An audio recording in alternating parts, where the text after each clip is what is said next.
రెండు రకాలైనటువంటి అదృష్టాలు ఇవ్వాలి అనుకుంటే ఆడపిల్లగా వస్తుంది. ఒకటి, సాక్షాత్ లక్ష్మీదేవి ఇంట్లో పుట్టింది, అందుకే మగపిల్లవాడికి చేయడానికి అలంకారములు తక్కువ ఉంటాయి, ఆడపిల్లకి చేయడానికి అలంకారాలు చాలా ఎక్కువగా ఉంటాయి. ఆడపిల్ల ఇంట్లో తిరుగుతోంది అనుకోండి, లక్ష్మీదేవికి తిరిగినట్టే. ఒకటి, ఆ పిల్ల పుట్టిన వేళ, ఆ పిల్ల తిరిగిన వేళ సాక్షాత్ లక్ష్మీదేవి ఇంటికి వచ్చిందని గుర్తు. రెండు, ఆడపిల్ల పుట్టింది అంటే ఆ పిల్లని ఎక్కడికి చేరుస్తున్నారు? ఎవరో ఓ పేరున్న వాడికి కాదు ఇస్తున్నది, సాక్షాత్ నారాయణ స్వరూపాయ వరాయ. ఆ వరుడు నారాయణ స్వరూపుడు. ఇప్పుడు లక్ష్మిని నారాయణుడి పక్కకి చేర్చారు.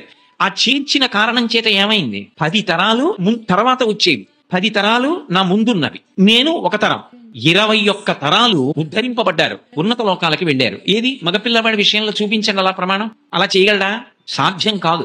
అమ్మవారు అనుగ్రహిస్తే ఆ తల్లి వీళ్ళని నేను విశేషమైనటువంటి ఫలితము చేత సత్కరించాలనుకుంటున్నాను అనుకుంటే ఆడపిల్లగా వస్తుంది.